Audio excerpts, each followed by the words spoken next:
Hoje estamos analisando casos de indivíduos ricos atacados por animais mortais, desde uma festa de despedida de solteiro em Queensland, que deixou um noivo em um lago de crocodilos, até um mergulho à meia-noite no Baixo Zambeze, na Zâmbia, que desapareceu em 40 jardas de Rio Negro. Começamos no interior do Texas, onde um único portão interno separava um investidor multimilionário de um tigre de bengala de 400 libras. Era 13 de janeiro de 2017. Ao longo das planícies ribeirinhas úmidas do corredor Port Douglas Daintree, em Queensland, a maré pressionava as raízes dos manguezais, deixando lama escorregadia e clareiras estreitas entre a vegetação densa. A visibilidade caiu além de alguns metros, e o apoio mudou sob o peso no ar salgado.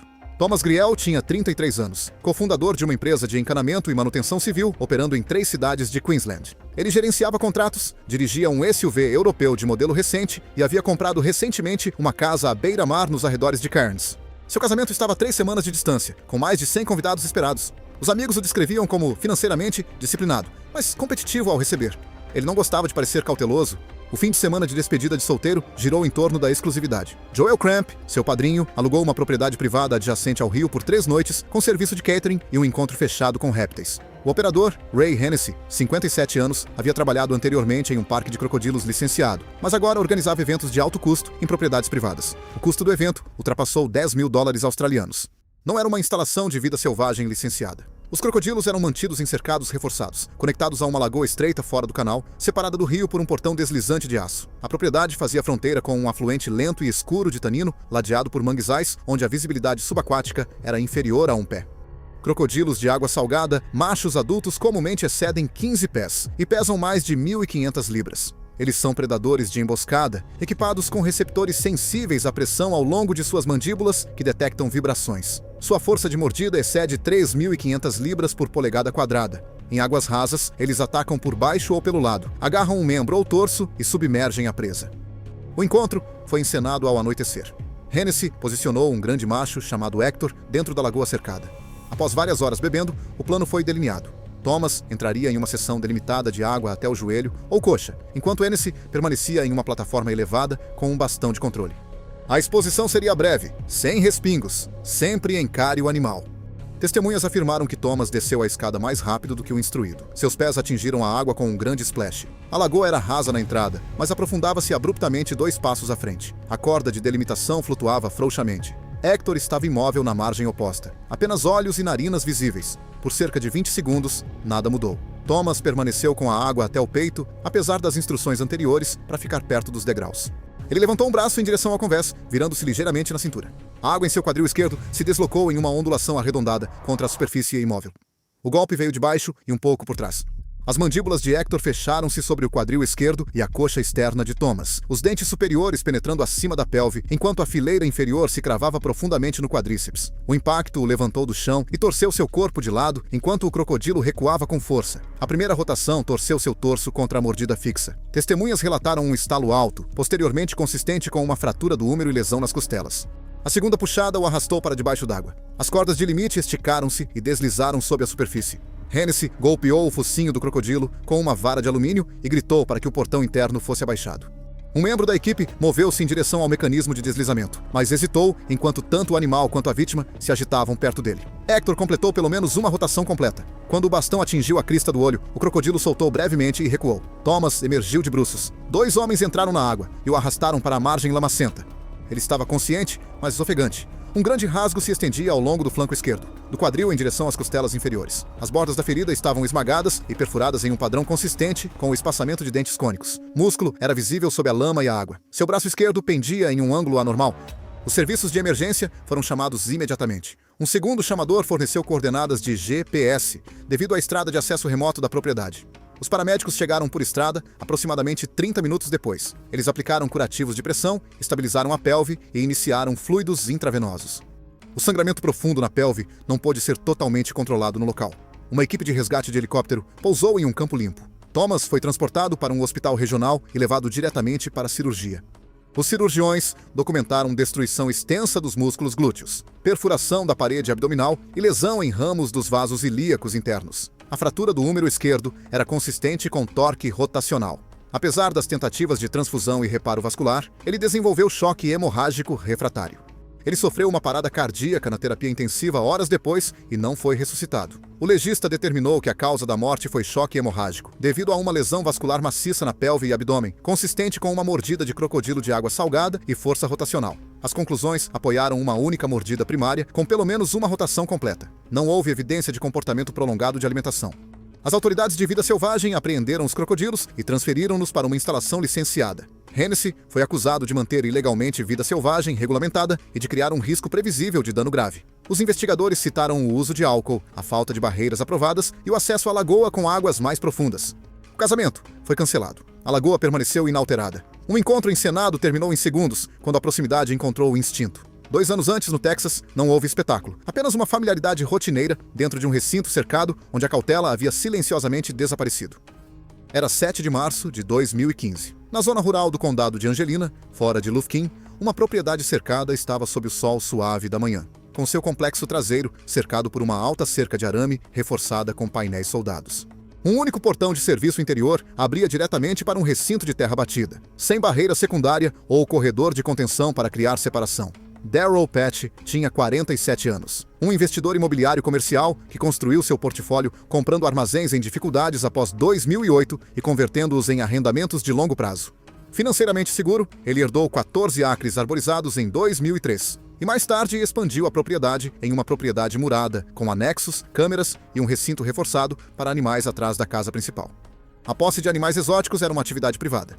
Ele não operava um zoológico público, mas recebia convidados e associados nos fins de semana. A peça central era Koda, um tigre de bengala macho, adquirido em 2006 de um criador licenciado pelo USDA. Darrell mantinha o registro estadual para um animal selvagem perigoso e tinha seguro de responsabilidade civil, mas não possuía certificação formal para manejo de grandes felinos. Durante 9 anos, ele alimentou, limpou e ocasionalmente entrou no recinto enquanto o tigre estava presente. Nenhum incidente sério havia ocorrido. A repetição tornou-se prova para ele de que o risco era administrável. Ele estava separado de sua esposa, Lena. A filha deles, Maisie, de 9 anos, ficava a cada 2 fins de semana e estava familiarizada com as rotinas de alimentação. Nos meses antes do incidente, Darrell assistiu a vídeos de tratadores particulares perto de tigres adultos sem barreiras secundárias. Ele falava sobre mostrar que Koda o reconhecia. Ele acreditava que um tigre alimentado era previsível. O recinto atendia aos requisitos mínimos de altura, aproximadamente 12 pés de altura fixados em fundações de concreto, mas não tinha um vestíbulo de segurança com porta dupla na entrada de serviço. O acesso dependia de um único portão com trinco e rotina. Tigres de bengala machos adultos comumente excedem 400 libras e podem gerar forças de mordida fortes o suficiente para esmagar ossos. Seus membros anteriores são feitos para desequilibrar a presa e segurá-la enquanto desferem uma mordida sufocante ou cervical. Alimentar reduz a fome, mas não elimina reflexos predatórios ou respostas territoriais. Um humano agachado a curta distância reduz seu perfil e pode desencadear um ataque rápido, cobrindo vários metros em menos de um segundo. Às 10 horas e 50 minutos da manhã, antes dos visitantes programados, Darrell alimentou Koda com frango cru e aparas de carne bovina através da abertura de alimentação segura. Ele disse a Maisie para permanecer perto da casa. Um zelador de 16 anos estava espalhando cascalho perto da entrada. Darrell carregou um ancinho até o portão de serviço traseiro. Destrancou o cadeado externo, entrou e trancou-o atrás de si. Koda estava deitado ao longo da cerca distante. Darrell agachou-se perto do centro do recinto, com o ancinho ao lado dele, ombros inclinados para a frente, falando em tom baixo. Do lado de fora da cerca, nada parecia incomum. O tigre levantou-se e caminhou em direção a ele, silencioso e controlado. Ele fechou a distância e inclinou-se, captando o cheiro das mãos e roupas de Darrell. Então a postura mudou. Koda recuou ligeiramente. Sua cabeça abaixou-se abaixo da altura dos ombros. As orelhas giraram para fora e se achataram. Os músculos ao longo dos ombros se contraíram. Seu peso deslocou-se para as patas traseiras. Darrell permaneceu agachado. O jardineiro descreveu mais tarde uma breve pausa antes do avanço. O tigre cobriu a distância em um salto e atacou alto, com as mandíbulas travando sobre o ombro esquerdo e a base do pescoço. O impacto jogou Darrell de lado no chão. A mordida se manteve. Koda ancorou-se com as patas dianteiras e puxou para trás vários metros, as garras traseiras cavando sulcos no solo. O braço direito de Darrell golpeou em direção ao rosto do tigre sem efeito. O tigre permaneceu baixo, mantendo o aperto em vez de sacudir. Imobilizado perto da cerca, Koda ajustou sua mordida um pouco mais alto ao longo do pescoço lateral. Testemunhas descreveram os movimentos de Darrell desacelerando em questão de segundos. O sangue se espalhou rapidamente sobre seu torso. O jardineiro correu em direção à casa, gritando. Maisie se moveu em direção ao recinto, depois se virou e correu para dentro para ligar para 911, conforme instruído para emergências. Koda manteve a pressão da mandíbula e se apoiou sobre o peito de Darrell. A posição da mordida e o peso do animal restringiram a respiração e o fluxo sanguíneo principal. O movimento visível cessou logo depois. Após menos de um minuto, o tigre soltou e recuou, andando de um lado para o outro antes de deitar perto da parede distante. Por volta das 11h07 da manhã, Maisie contatou o 911 e forneceu o endereço, informando que seu pai estava dentro do recinto. Os delegados chegaram dentro de 20 a 25 minutos. Os serviços médicos de emergência vieram em seguida. Os socorristas asseguraram um perímetro e avaliaram a situação do lado de fora da cerca. Como o tigre permaneceu solto, a entrada foi adiada até que unidades adicionais chegassem com suporte de tranquilizantes de um oficial de vida selvagem contratado. Quando Koda se acomodou na extremidade oposta e foi monitorado, os socorristas abriram o portão de serviço, entraram e retiraram Daryl. Ele foi declarado morto no local pouco depois do meio-dia.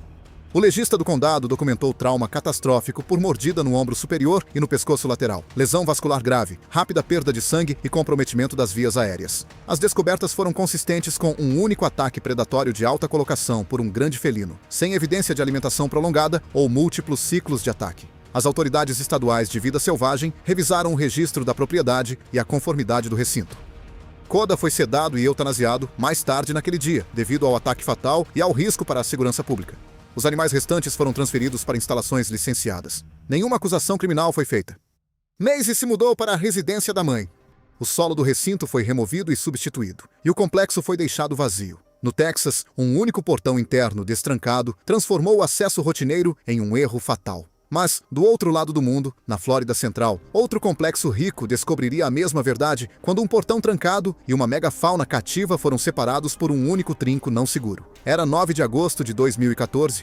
Até o meio da tarde, o calor se instalou sobre uma propriedade murada de 12 acres nos arredores de Ocala, onde um complexo privado de animais ficava atrás da casa principal. Dentro de um recinto, uma piscina de mergulho filtrada estava sob carvalhos vivos, e um corredor de serviço estreito conectava um sistema de entrada com portão duplo, construído para atender aos padrões de vida selvagem, classe 1 da Flórida. Kala Merritt, 38 anos, era uma cirurgiã veterinária certificada que possuía 2 hospitais veterinários especializados na região central da Flórida.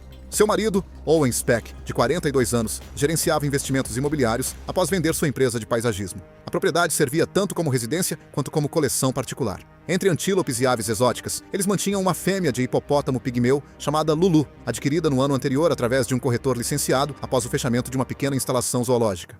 A documentação de transferência existia, mas uma revisão posterior notou lacunas no tempo de inspeção e nos controles de acesso. O recinto atendia aos requisitos estruturais: cercas de painéis de aço soldado de 2,5 metros, postes reforçados fixados em concreto e uma entrada com portão duplo com uma fechadura de segurança com chave apoiando um trinco deslizante. As regras estaduais exigiam que a trava secundária fosse acionada durante o acesso. Os hipopótamos pigmeus são menores que os hipopótamos comuns, mas continuam sendo megafauna poderosa. As fêmeas adultas geralmente pesam entre 400 e 600 libras. Elas são territoriais em torno de áreas de água e alimentação. Em espaços confinados, respondem a movimentos próximos com investidas curtas e diretas. Suas mandíbulas podem fraturar uma pelve ou fêmur. Em vez de cortar, confiam na massa para frente, força de aperto e pressão sustentada.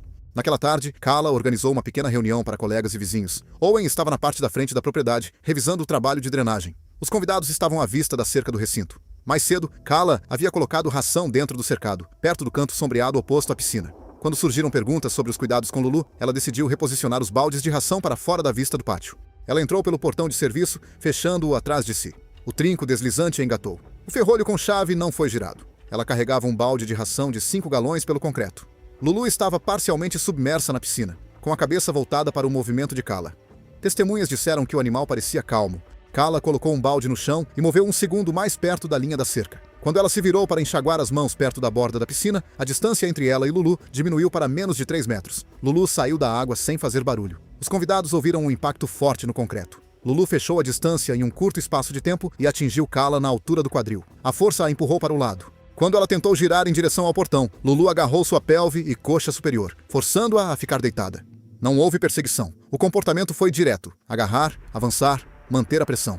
Os convidados gritaram, mas não entraram. Um deles ligou para o 911, outro bateu nos painéis externos com uma pá. Lulu soltou brevemente, reposicionou-se e aplicou uma segunda pressão mais baixa na cintura pélvica. A força torceu o torso de Kala contra o concreto. Testemunhas descreveram uma pressão contínua para baixo em vez de agitação.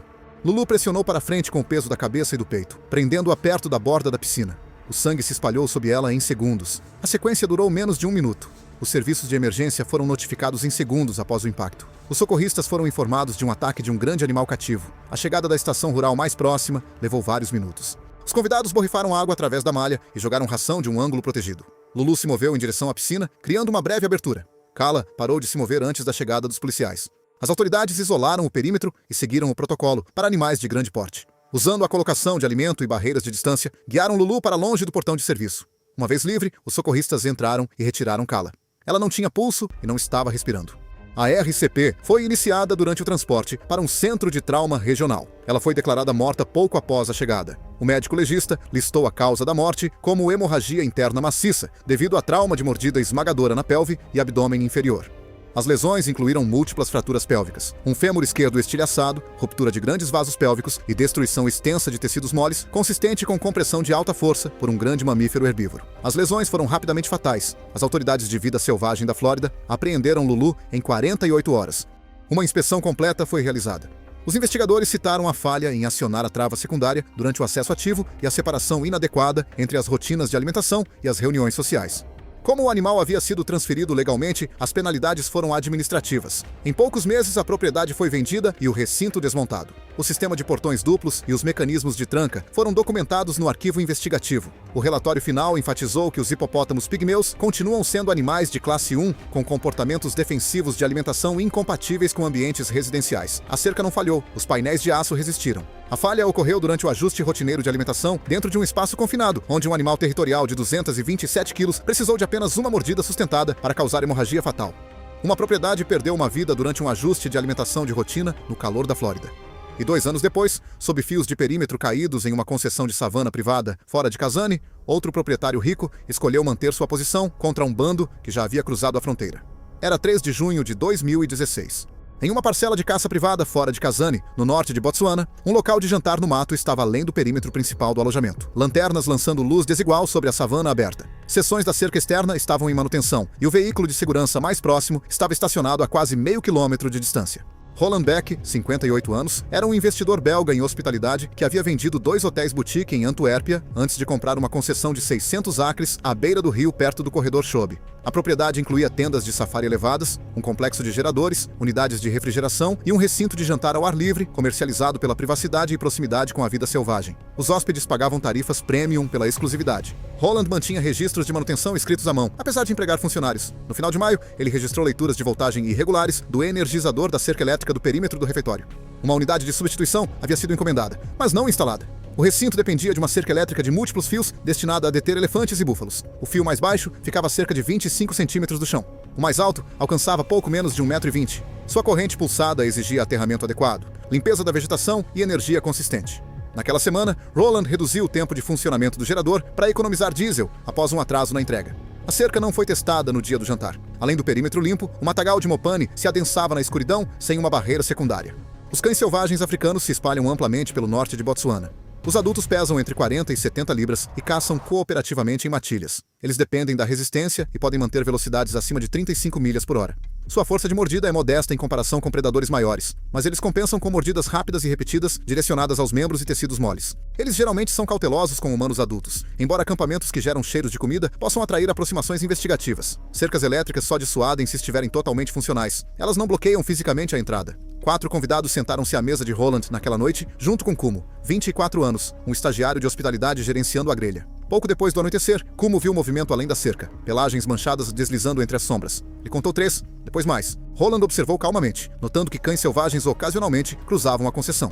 Ele não direcionou o grupo para o Land Cruiser, estacionado a cerca de 25 jardas de distância. O gerador zumbia levemente, mas a cerca não produzia nenhum pulso audível.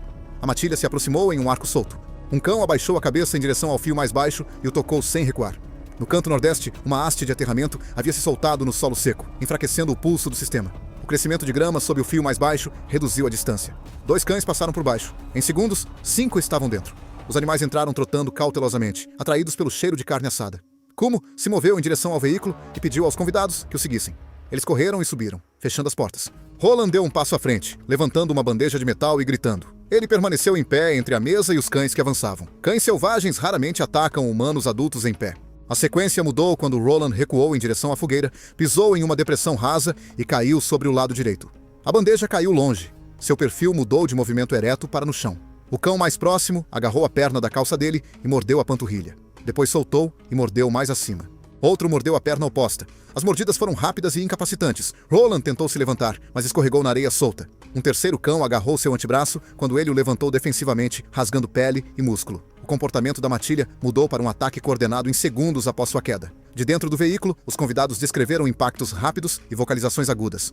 Roland chutou repetidamente, atingindo um animal, mas outro agarrou-se firmemente à parte superior de sua coxa interna. A mordida penetrou profundamente na parte superior da perna, onde grandes vasos sanguíneos estão próximos à superfície. Ao cair de costas, 2 cães puxaram suas pernas em direções opostas, ampliando os ferimentos por tração em vez de força de esmagamento. O ataque concentrou-se nas extremidades inferiores. À medida que a força das pernas diminuía, um cão se deslocou em direção ao abdômen, desferindo mordidas rasgantes no tecido exposto. Os convidados ativaram os faróis do veículo e acionaram a buzina. O barulho fez com que 2 cães se afastassem, enquanto os animais restantes mantiveram contato brevemente antes de recuar, quando Roland parou de resistir. Um convidado fez uma chamada de emergência imediatamente, fornecendo as coordenadas de GPS. Policiais e agentes de vida selvagem responderam de Kazane. A viagem exigiu trânsito até o portão da propriedade, seguido por um progresso mais lento ao longo de uma estrada interna arenosa. Os socorristas encontraram Roland deitado de costas perto da fogueira. Havia múltiplas lacerações profundas em ambos os membros inferiores, extensa perda de tecido mole, uma ferida penetrante na parte superior da coxa interna, consistente com uma grande ruptura vascular, lesão traumática no antebraço esquerdo e laceração abdominal. Ele não mostrava sinais de vida. Um resumo do legista listou a causa da morte como exsanguinação, devido a múltiplas mordidas penetrantes, com a principal lesão fatal envolvendo dano ao vaso femoral. O tempo estimado desde a mordida incapacitante inicial até a morte foi consistente com rápida perda de sangue sem intervenção cirúrgica. As autoridades de vida selvagem inspecionaram o perímetro na semana seguinte. Testes de voltagem confirmaram um pulso insuficiente, devido a um aterramento comprometido e a um fornecimento inconsistente do gerador. A vegetação sob o fio mais baixo reduziu a dissuasão. O registro de manutenção de Roland, documentando leituras irregulares, foi incluído no relatório. Nenhuma acusação criminal foi feita. Dentro de meses, a concessão foi vendida a um operador de safari internacional. A área de jantar foi redesenhada com uma barreira de perímetro duplo, malha enterrada ao nível do solo e monitoramento contínuo de energia. A equipe adotou exercícios revisados que exigiam retirada imediata do veículo na primeira aproximação de predadores. A falha foi mecânica. As consequências foram imediatas e irreversíveis.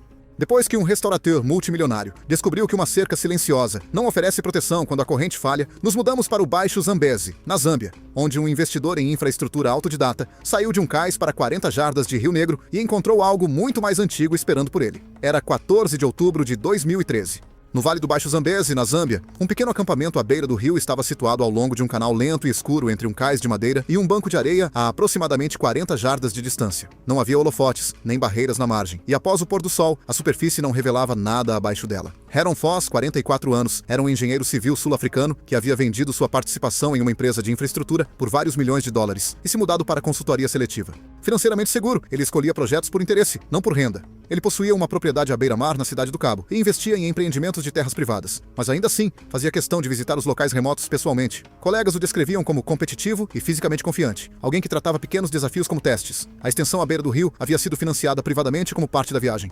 Nadar no canal era menos sobre a distância e mais sobre provar que ele não tinha amolecido. Com ele estavam Bram Chellis, 41 anos, um gerente de logística, e Ozzy Donkor, 39 anos, um coordenador baseado em Lusaka, familiarizado com avisos sobre vida selvagem. Eles passaram a tarde pescando e revisando documentos. Placas de aviso de crocodilos alinhavam a margem, e a equipe mencionou avistamentos recentes perto do banco de areia. À noite, um cooler de cerveja estava aberto perto da fogueira. Heron sugeriu nadar até o banco de areia e voltar. Bram recusou. Ozzy alertou que nadar à noite no Zambezi não era recomendado. Heron chamou de uma travessia curta. O rio se movia lentamente sob um céu sem lua, plano e opaco. Crocodilos do Nilo habitam este trecho o ano todo. Machos adultos ultrapassam 4,5 metros e pesam mais de 450 quilos. Eles são predadores de emboscada, capazes de acelerar da imobilidade para um ataque total em menos de um segundo. À noite, eles caçam ao longo das margens e canais rasos onde as presas entram na água. Sua força de mordida pode esmagar ossos. Uma vez capturadas, submergem as vítimas para afogá-las, antes de desmembrá-las através de uma força rotacional conhecida como rolo da morte. Por volta das 9h25 da noite, os homens caminharam até o cais com lanternas de cabeça. Os feixes deslizaram pela superfície. Nenhum brilho de olhos refletiu de volta, embora os crocodilos nem sempre exponham seus olhos ao espreitar. Ozzy novamente aconselhou contra isso. Heron tirou as botas e a camisa, manteve os shorts e desceu a escada. A água chegou à sua cintura, depois ao peito. Ele se impulsionou e começou um estilo livre e constante em direção ao banco de areia. Bram permaneceu no cais, a luz fixada nos ombros de Heron, cortando a escuridão. Aproximadamente na metade do caminho, a corrente o empurrou levemente rio abaixo. Ele corrigiu e continuou. A superfície permaneceu inalterada. Mais tarde, Bram descreveu uma súbita perturbação ao lado de Heron, como um tronco submerso que foi empurrado para cima. A água levantou-se em uma única ondulação e depois colapsou para dentro. O torso de Heron virou de lado, os ombros torcendo como se puxados por uma linha invisível. Não houve um grande respingo, nem um grito claro. Apenas um turbilhão profundo que engoliu o som. Os feixes das lanternas captaram um breve lampejo de spray antes que ondulações se espalhassem pelo canal. Ele emergiu uma vez a vários metros de onde desapareceu. Um braço ergueu-se desigualmente, não em uma braçada coordenada, mas como um reflexo. Sua cabeça inclinou-se para trás como se tentasse respirar. Antes que um segundo movimento se formasse, ele foi puxado para baixo novamente. A superfície agitou-se em uma fervura apertada. Depois, alisou. Bram e Osei varreram suas luzes pela água e pelo banco de areia, chamando seu nome. Eles procuraram por bolhas ou agitação. Não havia nada. O rio retomou seu fluxo lento. Osei correu para o escritório do acampamento e fez uma chamada de emergência, fornecendo coordenadas e relatando um provável ataque de crocodilo.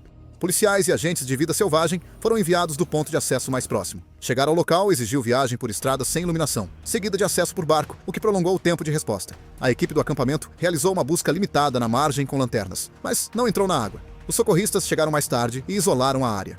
Uma busca de barco ao longo da margem próxima e ao redor do banco de areia continuou por horas. Ninguém foi localizado naquela noite. Ao amanhecer, as equipes de busca retomaram a busca rio abaixo. O corpo de Heron foi encontrado a cerca de 800 metros do ponto de ataque, preso em juncos ao longo de uma curva lenta. As lesões incluíam feridas profundas de perfuração no torso e na parte superior da coxa, consistentes com dentição de grandes crocodilianos, fraturas nas costelas e danos extensos aos tecidos moles. Não havia sinais de luta em terra. O legista determinou a causa da morte como afogamento associado a um ataque de crocodilo. A submersão seguiu-se a uma mordida poderosa que causou lesão traumática e rápida incapacitação. Água nos pulmões confirmou inalação durante a submersão. Os padrões das feridas e os relatos das testemunhas apoiaram um único ataque de um grande crocodilo do Nilo, seguido por força rotacional. A polícia documentou a linha do tempo, depoimentos e consumo de álcool. A divulgação pública foi limitada a um breve aviso regional sem mencionar o acampamento. Osei solicitou transferência para longe dos projetos fluviais. Bram recusou futuras designações perto do Zambeze. O cais permaneceu. Os sinais de aviso foram ampliados. O canal, cerca de 40 jardas de água escura e lenta, não mudou. Obrigado por assistir. Se você gosta dessas histórias, clique aqui.